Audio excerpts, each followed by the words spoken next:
Ever since Arit Kleinman came back from Christmas break in the 11th grade with her head shaved, I have wanted to shave my head. Now, I was always scared. I was always afraid I wouldn't look good. I was afraid people would judge me. I'd get fired from my job. My boyfriend would break up with me. You know, all that rational stuff that we fear. Sarcasm. Anyway, on an unseasonably warm day in March, my friend Sarah and I met for breakfast. Now, Sarah, she's kind of the other pea in my pod. She is similarly gutsy, she's fun, she's funky, and somehow we got on the subject of haircuts. And one of us said, I've always wanted to shave my head. And now, I'm not sure which one of us it was that said that, because it's just as likely that either one of us would have said it. So the other one agreed enthusiastically. Yeah, we should totally do it. We should do it today. And then one of us said, we should do a fundraiser. Ooh, that's a great idea. Let's do it. And then a little over 2 months later, I found myself sitting in a chair in the middle of a microbrewery in the town where I live with a hairdresser's cape around my neck, the energetic and upbeat sounds of the Sweetwater Blues Band playing behind me, and a couple hundred friends, family, and strangers blocking me from the escape route, waiting to see what would happen with the first of 14 people to sit in this seat. The buzz of the clippers tickled my skull, and my red hair fell to the ground. I looked over at my boyfriend, and he had a huge grin on his face, and he shot me the double thumbs up, and I thought, oh, good.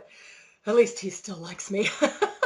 Now, less than an hour later, he was sitting in that same seat with the cape and the buzz on his skull. Now, as a motivator, inspirer with the tagline of igniting courage, I could hardly use the I'm scared excuse anymore. I needed to take action on this desire, but let me be clear, I was scared.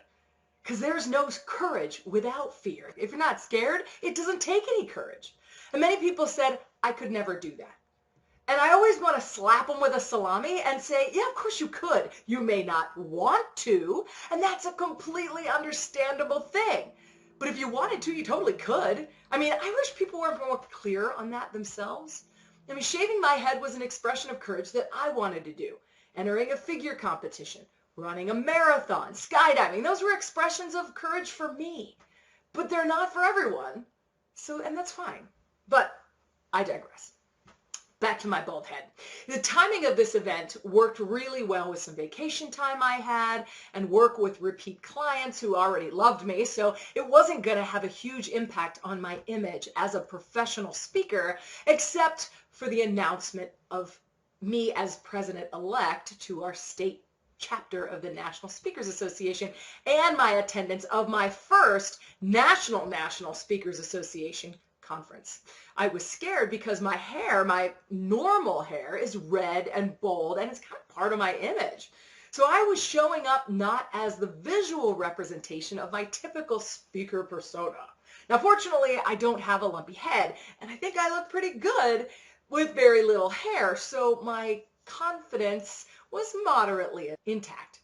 At the NSA chapter meeting, I had to make a speech. I had a great dress on. My makeup looked great. I had these fabulous python pumps and a necklace to die for.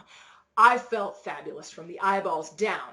But when I stood there looking in the mirror, my hair was super short, not particularly good looking, and making me really self-conscious. Because that's the first thing people see. Even when you don't shave your head, sometimes this happens. You have a pimple or a scar or a wound or something in the middle of your face that leads everybody's eyeballs and leads the way you interact with people. So I stood there in the ladies' room staring at my hair, internally groaning because I didn't feel like I was showing up the way I wanted to physically. And then I reminded myself that A, there was nothing that I could do about it. It was a choice I'd made. I was glad I made it. I would totally make it again. And this was part of doing that. And B, if I showed up strong on the inside and didn't make the hair a thing that stood out and kept me from being confident, friendly, and interacting intelligently, my hair wasn't going to stop people from buying into me as a speaker, as a leader, and as a person. So I held my head high, I smiled, I greeted people, and I forgot about my fuzzy head. And I did my thing. And it worked. Nobody said anything about it. Many people complimented me on a job well done and said they were excited about my presidency. Did somebody judge me? Maybe. Do I care? Nope. I did the best I could. And if my hair is the one thing they're judging me on, that's on them. It is the one thing that really didn't matter. And that's been the big lesson for me. Hold your head high. Be kind, be intelligent, prepared, friendly, accessible, confident, professional. And the little flaws, or whatever you want to call them, really kind of disappear. I fulfilled a lifelong desire, bucket list item, check. I was pivotal in raising over $6,000 to help local women dealing with cancer treatment pay for some of the non-medical expenses so they could get back to worrying about the important thing, healing. And bonus, we had an absolutely kick-ass party, and I learned that my boyfriend loves me for the inside stuff, which is good, because at 46 years old, the outside stuff is starting to sag. And my business continues to thrive despite having a bald head. And the bald lady jokes actually at the presentations get a pretty good laugh, because I think other people are more uncomfortable about it than I am.